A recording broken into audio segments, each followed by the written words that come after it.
Soalnya Gitu, gini Bang Syekh. ya, Gimana, Syekh?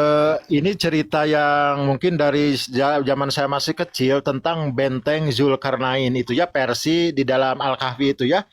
Dan kalau di situ kan yang bikin di Bible mungkinnya apa Alexander Agung gitu. Kalau versi Bible Alexander Agung itu Bukan, disebutnya. enggak, bukan Oh, seperti itu.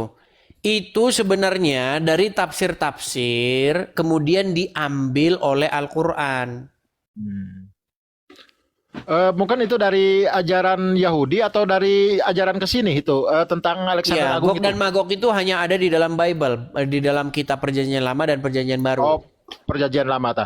Yang saya Mm-mm. pertanyakan pada saat ini kan itu masih misteri, Bang. Itu yang disebut gerbang itu yang dari timah itu, coran timah dan tembaga itu diceritakan sampai saat ini belum ada orang yang menemukan. Betul nggak? Iya, jadi sebenarnya kalau bicara tentang Bible, itu Bible itu sering merepresentasikan sesuatu itu dengan lambang. Hmm. Jadi itu bukan berarti sebagai contoh ya, misalnya dikatakan bahwa hukum itu biarlah dia menjadi tanda di dahimu dan Iya, menjadi iya. lambang di tanganmu. Jadi maksudnya tanda di dahi itu maksudnya bukan ditempel begitu terus Iya, iya, dicap iya, kayak iya, Wiro iya. Sableng 212, bukan begitu. Betul, betul, betul. Menjadi tanda di dahi itu maksudnya bahwa hukum itu terus-menerus ada di pikiran kita. Terus menjadi Iya, iya. lambang di tangan, artinya kita eksekusi dengan perbuatan seperti itu. Nah, Ya, betul, berbicara betul. dengan Gog dan Magog itu juga berbicara bagaimana itu berbicara dengan tentang bangsa-bangsa nanti yang akan datang, yang akan muncul seperti itu. Ya, masalahnya kan kalau di ajaran saya itu Yajud Majud itu misteri, Bang, sebetulnya. Iya, mereka harus nyolong dari Bible untuk menjelaskan isi Al-Quran itu. Ya, iya. Yajud dan Majud ini menurut saya misteri sampai saat ini belum ketemu apakah yang disebut Majud itu teh bangsa atau kelompok atau sejenis manusia atau bukan ya masih misteri. Kalau kita Jujur aja. membaca Al-Quran, kita tidak akan mengerti. Makanya orang Islam adalah kaum yang tidak memuaskan diri dengan Al-Quran. Makanya saya bilang begini, Syekh, ya. Nih, ketika seorang Islam menjelaskan isi Al-Quran, disitulah seorang Islam itu wajib dia itu berdusta.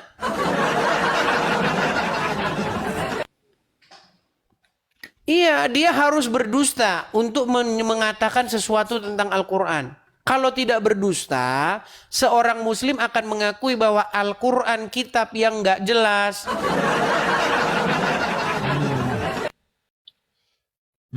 Ya memang sih pada pada dasarnya memang sih banyak kesamaan Bang Al-Quran sama di Bible itu sejujurnya saya Iya, pernah saya melihat sudah sedikit-sedikit membaca juga. keseluruhan isi Al-Quran.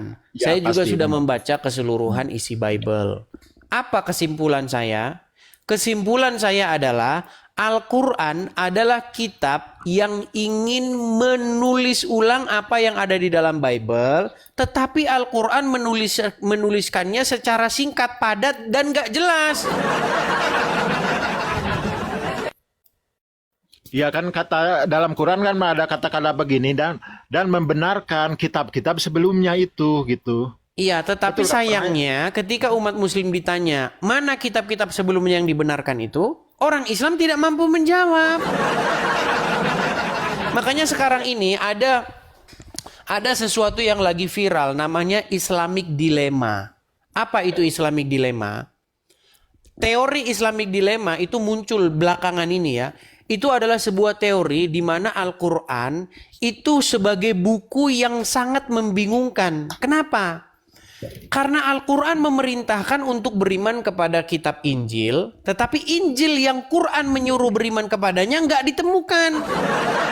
Ya memang memang memang sih ya memang benar begitu begitu adanya memang. Kalau Atau Injil yang Quran disuruh merujuk kepadanya tidak membenarkan Al-Quran itu sendiri. Ini yang disebut dengan Islamic Dilemma. Itu sama kayak begini loh Bang, sama kayak pernyataan seorang laki-laki terhadap seorang perempuan. Dia bilang begini, katakan kepada dia kalau kamu tidak percaya kepadaku. Ya kan? ya, ya, Ternyata ya, setelah ya. ditanya kepada perempuan yang disuruh kita bertanya kepadanya, perempuan itu tidak membenarkan omongan kita. Gitu. Jadi serba bingung. Iya, iya.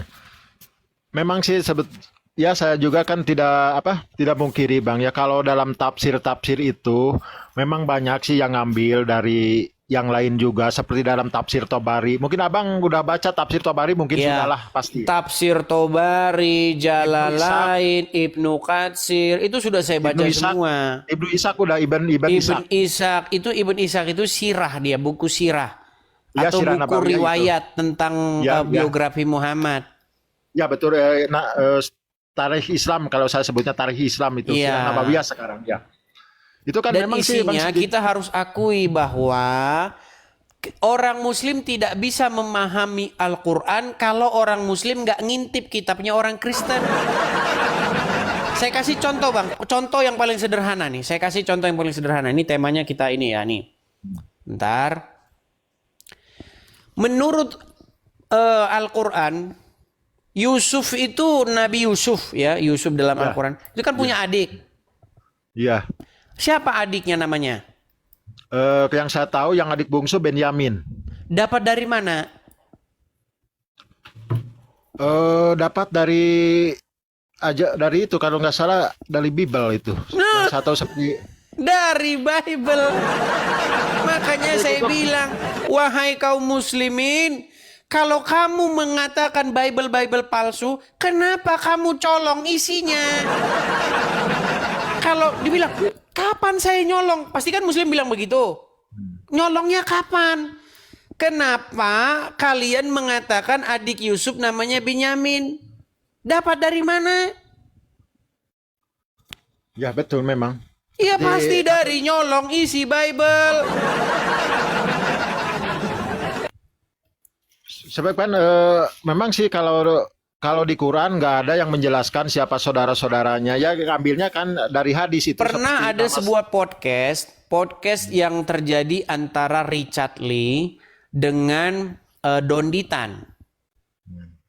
Di mana Richard Lee bertanya kepada Don Ditan, dibilang, "Kok Dondi, ya, siapa murid-murid Isa itu? Ada berapa jumlahnya?" Oh, menurut jumlahnya 12. Nama-namanya siapa? Sebutkan satu saja nama. Oh, harus maling. Harus maling dari Bible seketika itu juga. Makanya saya bilang bang, tidak mungkin seseorang muslim bisa memahami isi Al-Quran tanpa seorang muslim itu akan menjulingkan matanya terhadap kitab yang dituduhnya palsu. Ngintip, harus ngintip bang, nyontek macam mana SD. Woi, jawaban lu apa coy? Itu dia, itu kerjaan orang Islam. Ya, sebetulnya Bang yang saya ketahui memang kalau baca sejarah memang tidak ada sih sejarah yang saya tahu gitu kan. Saya cari kan istrinya Nabi Ishak itu siapa, istrinya Nabi Musa itu siapa. Nggak ada. Saya nemu nggak ada, tapi nemunya di kitab lain ada. Di Ada. Bible, iya. Ya ada. Justru kan Tapi umat mungkin muslim nanti akan mengklaim, oh itu dalam kitab tafsir kami. Tafsir taunya dari mana? Emang kitab tafsir dapat dari wahyu gitu? Ibnu Katsir bertapa di Gua Hira juga dapat wahyu gitu. memang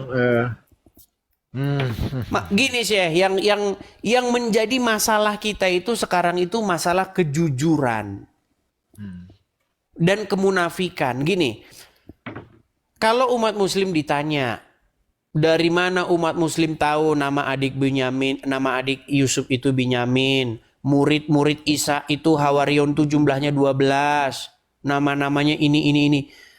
Muslim itu harus ngakuin bahwa mereka tahu dari kitab-kitab terdahulu. Artinya muslim harus merujuk kepada kitab-kitab terdahulu. Tetapi umat muslim kalau disuguhin Bible dibilang itu kitab palsu. Kitab palsu kok dirujuk sebagai kebenaran untuk menjelaskan Al-Quran? Gimana? biasa Bang kalau masalah itu memang sih doktrin dari saya kecil juga seperti itu. Jadi kitab itu kan saya juga kan gini dari kecil saya diajarkan untuk mengimani rukun iman itu kan mengimani 4 kitab. Di antaranya Zabur, Taurat, Injil dan Al-Qur'an. Saya disuruh mengimani 4 kitab. Cuman pertanyaannya, Zabur dari di mana? Taurat di mana? Injil itu di mana? Saya Nah, tidak itu tahu dia jadi sejujurnya. masalah. Nah, umat Iya. muslim sekarang, ya kan? Kalau ditanya Injil di mana? Injil sudah tidak ada lagi. Lah, terus kenapa Al-Quran memerintahkan untuk beriman kepada kitab yang nggak ada lagi? Nah, justru itu yang saya belum terpecahkan itu. Masalahnya kenapa di dalam pelajaran rukun iman itu ada termuat nama 4 kitab. Kalau itu udah yang 3 udah tidak ada, kenapa masih dimasukkan lagi? Udah satu aja, iman kepada Quran. Dan yang paling Oh, lucu, Syekh, Muhammad kan hidup tahun 600 sekian, abad ke-7. iya, iya. Nah, di abad ke-7, kanonisasi terhadap Injil itu sudah selesai. Tidak ada lagi cerita kanonisasi setelah abad ke-7.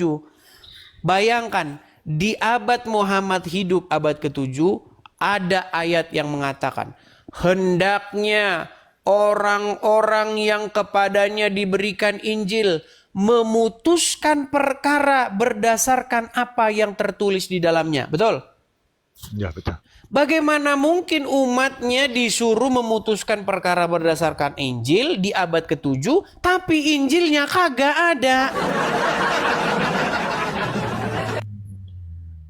Ini kan sama saja ngomong begini, ada orang tua bilang sama anaknya, misalnya anaknya Udin, Udin, kamu nanti pakai motor Yamaha RX King ya, tapi motor Yamaha RX Kingnya nggak ada. Ini kan nggak namanya ngarang bebas.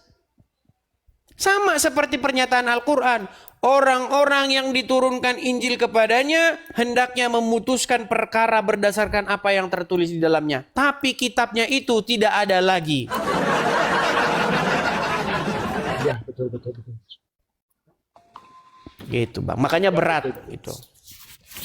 Memang sih untuk saya pribadi sih sebetulnya kalau untuk saya kan terus belajar saja Bang ya. Karena kan beragama itu menurut saya ini beragama itu bukan kita masalah segi keturunan atau segi lingkungan tapi harus pakai akal. Dari kecil saya dididik harus balig atau tamyid. Udah dewasa disebutnya mukalaf. Mukalaf itu orang yang sempurna akalnya. Jadi nggak ada agama untuk orang yang tidak sempurna akalnya. Ya menurut yang saya diajarkan dari kecil itu harus mukalaf. Ya saya kan usia udah tua udah harus mukalaf. Jadi bukan beragama itu bukan berdasarkan ikut-ikutan, keturunan atau lingkungan, tapi harus benar-benar dari hasil penelitian, hasil belajar yang betul-betul belajar itu. Saya suka orang yang beragama itu bukan karena ikut-ikutan, karena udah pencarian dia. Dan akhirnya dia berlabuh di mana? Ya nggak tahu gitu. Ya, tapi faktanya begini sih. Faktanya di lapangan umat muslim itu kebanyakan dari mereka itu ikut-ikutan beragama. Ya memang betul sih. Ada istilah Islam keturunan karena kakek Mereka buyutnya Islam. latah mengatakan sesuatu yang dikatakan orang-orang terdahulu, padahal isinya tidak benar. Iya. Makanya kan saya kan waktu masuk menolak ya saya nggak takut sih masalah itu, saya bukan menghujat tapi wajar kan saya menolak man qala la ilaha illallah dakhala jannah, saya menolak bukan masalah itunya karena yang setahu saya bukan diucapkan man qala la ilaha illallah dakhala jannah itu bukan diucapkan tapi dipraktekkan di dalam kehidupan sehari-hari. Nah, Plus juga tapi masalahnya sih kata kola itu sendiri artinya adalah mengatakan atau mengucapkan. Iya betul saya mengucapkan tapi mengucapkan itu bukan hanya sekedar ucapan. Kola itu menghadirkan amanu wa amilu, yaitu Itu pengamalan. bisa saja gitu. begini sih. Itu bisa saja kita terima. Seseorang yang mengucapkan misalnya aku cinta kamu, maka dia harus mengeksekusi perbuatan itu dengan apa yang dimaksud mencintai, betul? Ya jelas Ya itu kan? jelas. Misalnya Ya, jelas. seorang laki-laki berkata kepada seorang wanita, saya mencintai kamu. Maka kata-kata itu harus dieksekusi. Ya Dengan iya, ya apa? harus ada action. Dengan dia perhatian, ya kan? Dengan dia mengasihi orang yang dicintai itu, betul kan? Ya, Bukan betul, malah betul. dipukulin, betul nggak? Ya, jelas memang. Nah, Ya, kita makanya pernyataan Muhammad, dia bilang begini, man qala, ya, siapa yang mengucapkan tidak ada Tuhan selain Allah dan Muhammad utusan Allah, masuk surga. Tapi kan tidak berhenti di situ. Ada orang bertanya, sekalipun orang itu berzina, sekalipun orang Ya. itu mencuri, ya, walaupun berzina, walaupun mencuri. Artinya, makanya saya simpulkan, bahkan seorang Muhammad tidak paham makna daripada syahadat. Karena syahadat bagi Muhammad hanya di mulut saja, tidak dieksekusi dengan perbuatan. Buktinya apa? Walaupun berzina, walaupun mencuri, tetap masuk surga. Yang penting syahadat. Tapi Bang, itu berbeda dengan yang saya pelajari. Karena kan apalagi kalau kata asyhadu alla ilaha illallah wa asyhadu anna Muhammad Rasul itu tidak gampang. Itu kita maksudnya bukan mengucapkan dan bersaksi dengan ini, tapi harus betul-betul tahu arti makna itu. Artinya pemahaman Anda terhadap kalimat itu masih lebih baik ketimbang pemahaman Muhammad terhadap syahadat. Kalau menurut Muhammad syahadat itu eksekusinya itu walaupun berzina, walaupun mencuri tetap bermasuk surga. Tapi kita kembali lagi kepada isi syahadat itu ya Bang. Saya tidak mungkin dan sangat tidak percaya andaikan orang sudah bersahadat bisa melakukan itu, sangat tidak percaya. Harusnya secara normal ketika seseorang mengucapkan tidak ada Tuhan selain Allah, maka yang harus diutamakan di dalam diri dia itu adalah melakukan apa yang diperintahkan oleh Allah. Betul? Ya, betul. Nah, ternyata ada sahabat bertanya, walaupun dia berzina ya Rasulullah, walaupun dia mencuri, dia jawab, walaupun berzina, walaupun mencuri, yang penting mengucapkan kalimat syahadat. Aduh, ini bertentangan. Kalau untuk menurut saya bertentangan, Bang. Sangat bertentangan. Tapi ini. ya udah begitu Dan mau bagaimana? Iya, tapi kalau begitu kita enak aja kalau begitu. Ya udah, ketika saya sudah asyhadu alla ilaha illallah wa asyhadu anna Muhammadar Rasul, besok melakukan kebaikan, tenang. Besoknya syahadat lagi. Besoknya kayak gitu lagi salah. Besoknya gitu, agama apa itu, Bang? Makanya saya bilang indahnya agama Islam. Bukan indah, Bang. Buruk itu, indah dari mana itu? Karena kan maaf ya Bang, saya bukannya so tahu, so pinter ini. Seperti ketika ritual sholat gini aja Pak, kita harus tahu arti dan makna itu dan harus dipraktekkan di dalam kehidupan sehari-hari, dari Allahu Akbar kabiro walhamdulillah kasiro dan seterusnya sampai salam kayak gini, itu ada prakteknya, bukan hanya ucapan gitu. Ya, tetapi yang dilakukan oleh umat sekarang ini tidak seperti itu, Syekh. Umat Memang sekarang benar. ini yang penting itu adalah ritual atau gerakan-gerakan badan. Betul. Saya juga kan pernah lihat di YouTube,